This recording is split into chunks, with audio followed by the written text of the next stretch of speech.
Assalamualaikum warahmatullahi wabarakatuh. Eee, Selamat pagi, siang, sore, dan selamat malam.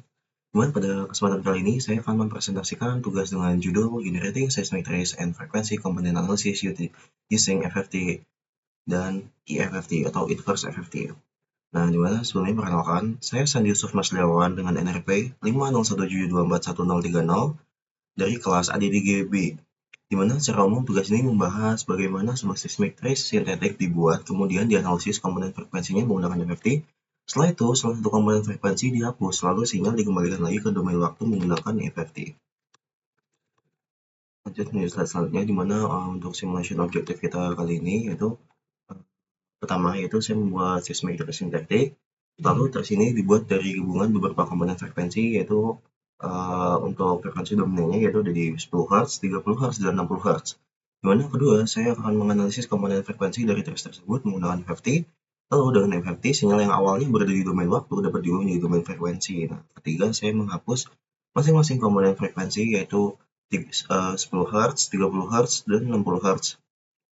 Dimana kita akan melihat bagaimana pengaruh terhadap bentuk teksnya ketika dihapus 10, lalu ketika dihapus 30 Hz itu bagaimana, dan juga untuk ketika dihapus 60 Hz itu bagaimana. Dan yang terakhir, setelah frekuensi dihapus, sinyal dikembalikan ke domain waktu menggunakan EFFT. Dimana dari sini kita dapat melihat hubungan antara perubahan di domain frekuensi dengan perubahan bentuk sinyal di domain waktu. Lanjut menuju dasar teori FFT dan spektrum frekuensi. Di mana FFT adalah metode untuk membuat sinyal dari domain waktu menjadi domain frekuensi, di mana maksudnya sinyal yang awalnya kita lihat sebagai perubahan amplitude terhadap waktu dapat diuraikan menjadi komponen-komponen frekuensi penyusunnya. Di mana pada tugas ini sinyal sintetik dibuat dari 3 frekuensi utama yaitu 10 Hz, 30 Hz, dan 60 Hz. Di mana karena itu ketika dilakukan FFT, spektrum frekuensi akan menunjukkan puncak pada ketiga frekuensi tersebut. Di mana rumus yang ditampilkan di slide merupakan bentuk matematis dari transformasi Fourier discrete, di mana secara sederhana rumus ini menghitung seberapa besar kontribusi setiap frekuensi terhadap sinyal asli. Nah, dalam konteks geofisika, analisis spektrum seperti ini penting karena data seismik tidak hanya dianalisis dari bentuk gelombangnya, tapi juga dari kandungan frekuensinya, di mana untuk dasar teori ini saya menggunakan dari Carey et al. 2022. Lalu lanjut menuju dasar teori FFT dan penghapusan frekuensi. Dimana setelah sinyal berada di domain frekuensi, salah satu komponen frekuensi dapat dihapus. Nah, pada tugas ini, penghapusan dilakukan dengan membuat nilai spektrum pada frekuensi tertentu menjadi 0. Misalnya, ketika kita ingin menghapus 10 Hz, maka komponen pada 10 Hz dihilangkan dari spektrum. Namun, karena sinyal yang digunakan adalah sinyal real, komponen frekuensi sebenarnya muncul berpasangan, yaitu pada frekuensi positif dan negatif. Jadi, jika menghapus 10 Hz, maka komponen plus 10 Hz dan min 10 Hz harus sama-sama dihapus. Nah, jika hanya salah satu yang dihapus, maka hasil sinyal FFT bisa menjadi tidak seimbang. Lalu setelah proses penghapusan selesai, digunakan inverse phase Fourier transform atau FFT untuk mengembalikan sinyal dari domain frekuensi ke domain waktu, di mana FFT digunakan untuk melihat komponen frekuensi, sedangkan untuk EFFT ini digunakan untuk membangun kembali sinyal setelah salah satu komponen frekuensinya diubah atau dihapus. Nah, sekarang kita akan lanjut menuju codingannya.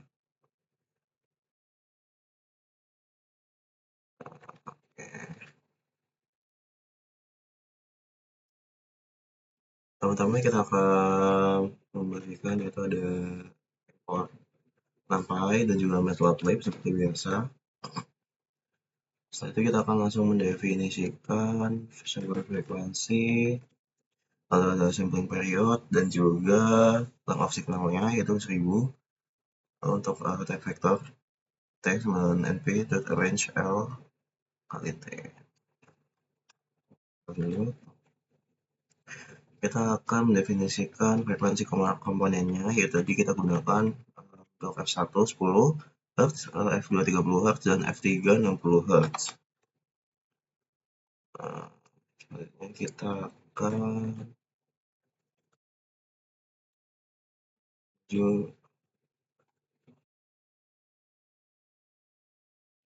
yaitu mendefinisikan yaitu resolusi frekuensi, yaitu dengan rumusnya itu ada delta F sama dengan Fs per L, yaitu dimana kita gunakan tadi yaitu 500 per 1000 lengthnya, yaitu sama dengan 0,5 Hz. Lalu untuk frekuensi Nyquist-nya, Fn sama dengan Fs per 2, yaitu sama dengan 250 Hz. Nah, VT mampu membaca frekuensi dengan jarak 0,5 Hz karena frekuensi maksimum sinyal hanya 60 Hz, sedangkan Nyquist 250 Hz, maka sinyal aman dari aliasing. Selanjutnya kita akan membuat seismic trace sintetiknya seperti ini.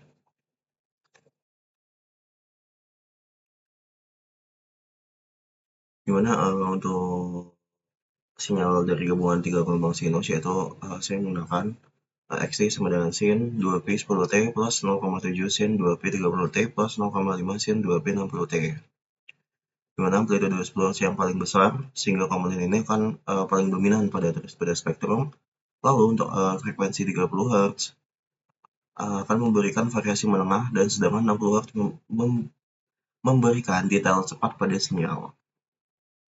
Dan kita akan menambahkan noise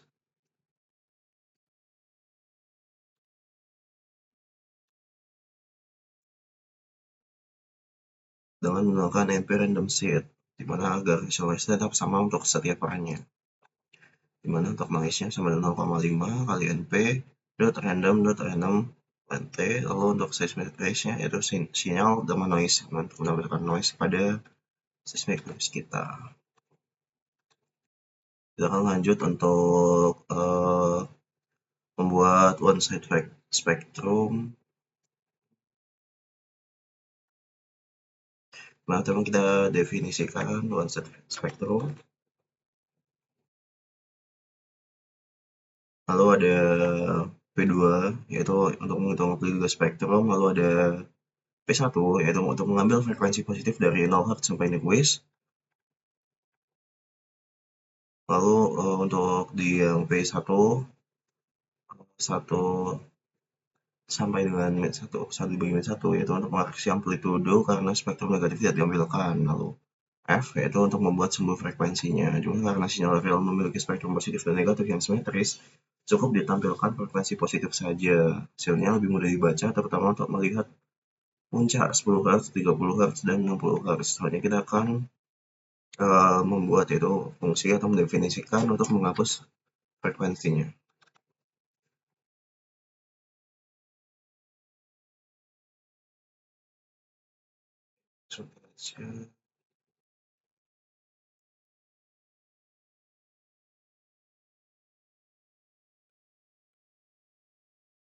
Define remove frequency component phase dot remove sama dengan nol. Selanjutnya kita akan menambahkan untuk toleransi frekuensi, dimana toleransi ini memastikan frekuensi yang dihapus adalah frekuensi yang paling dekat dengan target, misalnya 10 Hz, 30 Hz, atau 60 Hz. Langsung saja kita masukkan linknya, yaitu seperti ini.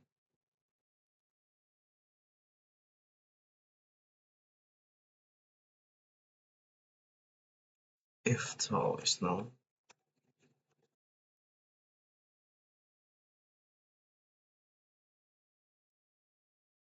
Jadi kita lanjut.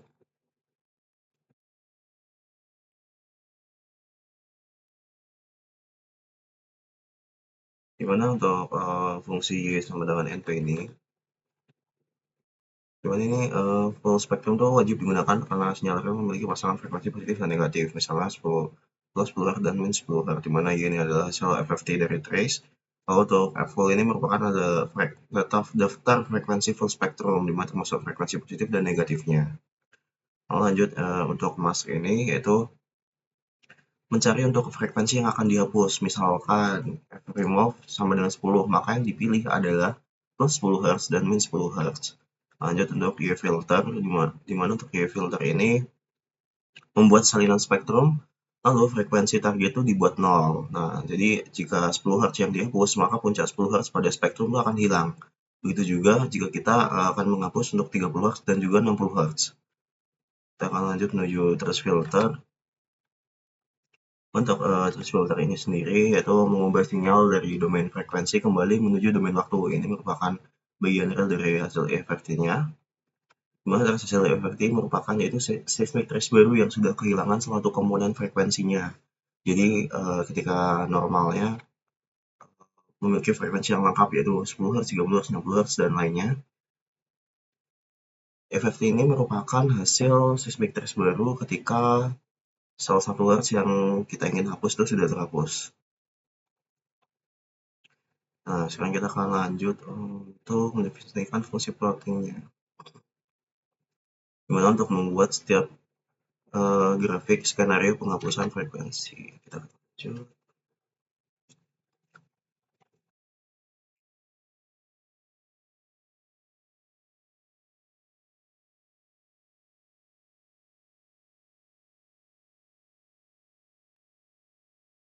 Itu dev plot skenario trace fs lt fmove yang saya bilang tadi, dimana untuk membuat grafik setiap skenario penghapusan frekuensi. Dimana yang pertama yaitu untuk plot original trace-nya. Plot original trace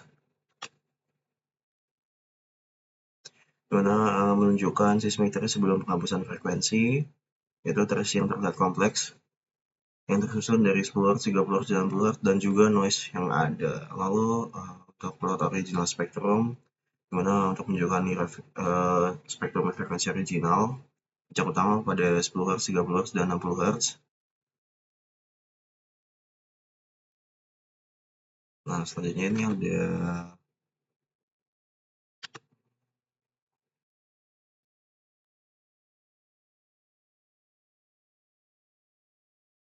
kita langsung lanjut saja. Perjalanan selanjutnya itu kita buat grafiknya ini.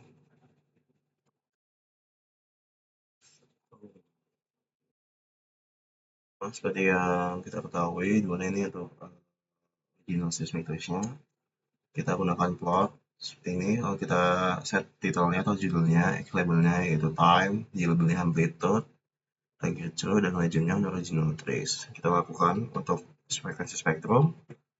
Lalu kita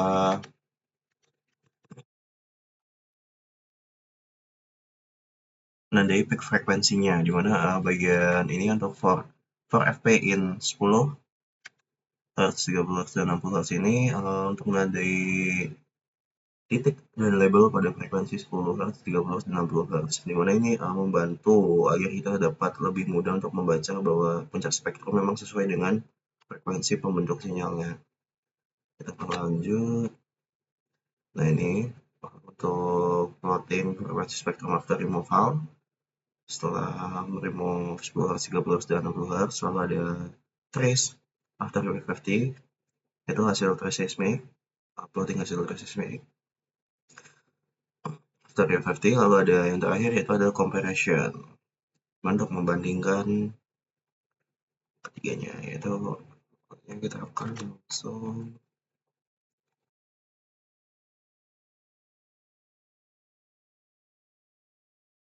dan juga ini di terakhir terdapat yaitu untuk menjalankan 3 skenario nya. Itu for F remove in 10 Hz, 30 Hz, 60 Hz, kita akan langsung plot skenario seismic. Selalu ada frekuensi sampling, length, waktu, dan frekuensi remove. Langsung saja kita lihat aja lah ya. File sync 44. Ini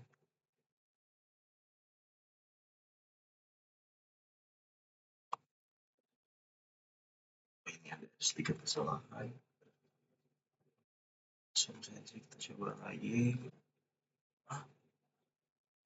This level using UNP-FFT.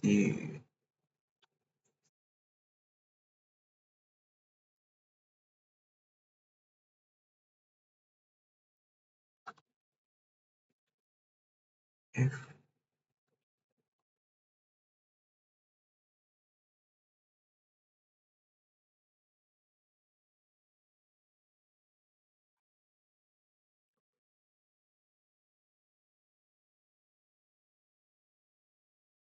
Sama.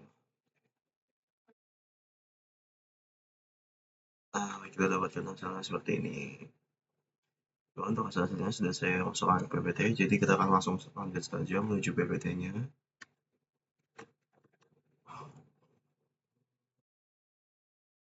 Oke. Untuk hasil original trace dan spektrumnya tadi dapat terlihat untuk original seismic trace time domainnya seperti ini. Untuk original frekuensi spektrum dapat terlihat untuk 10 Hz itu memiliki tingkat amplitude yang paling tinggi, untuk 13 menengah dan 60 Hz yang lumayan rendah dibanding kedua yang lain. Dimana untuk selain 10, 30 dan 60 Hz ini merupakan noise-nya ini dapat terlihat. Nah, ini merupakan hasil setelah menghapus 10 Hz.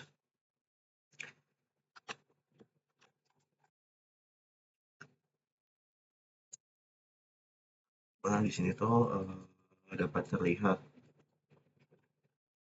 bahwa grafik paling atas ini menunjukkan yaitu spektrum frekuensi adalah setelah proses penghapusan. Dapat terlihat bahwa puncak pada 10 Hz ini sudah hilang, sedangkan puncak pada 30 Hz dan 60 Hz masih tetap terlihat.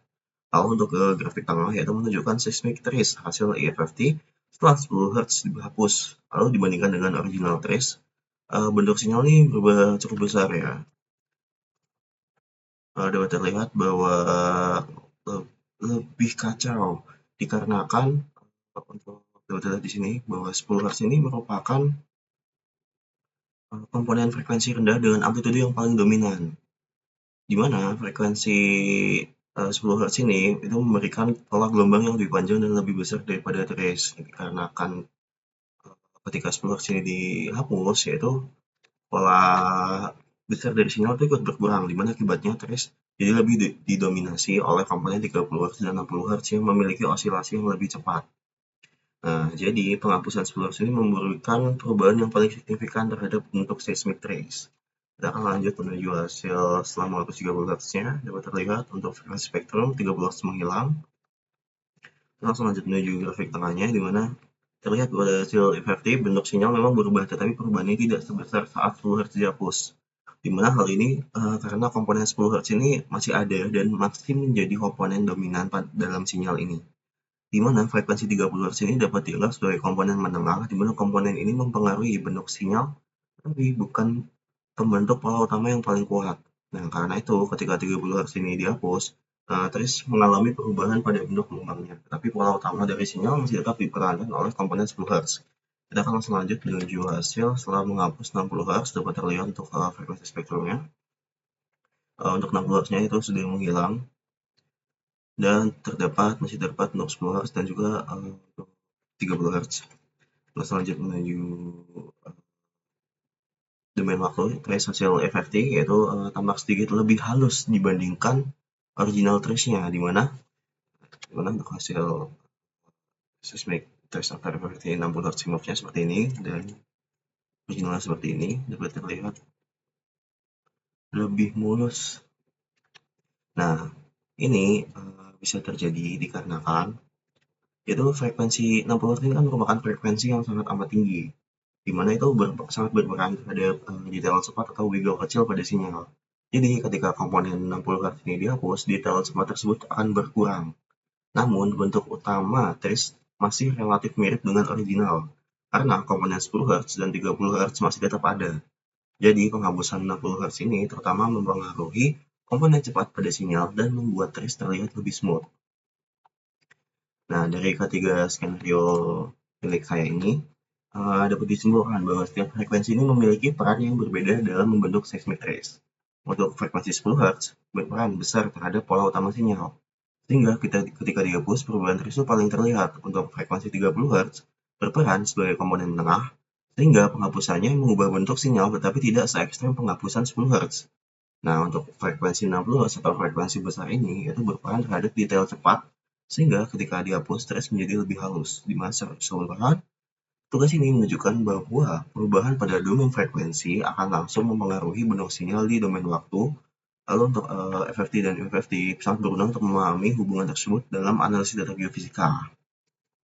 Nah, untuk refleksi pribadi atau secara pribadi dari saya sendiri, dari tugas ini saya menjadi lebih paham bahwa seismic itu tidak cukup hanya dilihat sebagai grafik amplitude terhadap waktu, di mana melalui FFT saya juga bisa melihat bahwa sinyal yang terlihat tuh kompleks sebenarnya tersusun dari beberapa frekuensi tertentu. Jadi bukan hanya dari satu frekuensi saja, tetapi dari banyak frekuensi menjadi satu.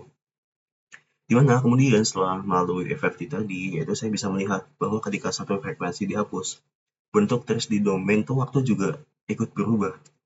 Yang saya jelaskan tadi, untuk frekuensi rendah, yaitu ketika mendominasi, yaitu merupakan pola utama dari sinyal tersebut. Dan juga untuk frekuensi yang besar, yaitu berperan terhadap detail cepat, sehingga ketika dihapus tuh trace-nya menjadi lebih halus. Nah, di mana tugas ini juga membantu saya memahami hubungan antara konsep signal processing dengan penerapannya pada data geofisika, terutama dalam melihat kandungan frekuensi pada sinyal seismik. Nah, mungkin demikian presentasi dari saya. Mohon maaf apabila ada salah kata ataupun kekurangan dalam penyampaian maupun hasil simulasi saya. Terima kasih atas perhatiannya. Wassalamualaikum warahmatullahi wabarakatuh.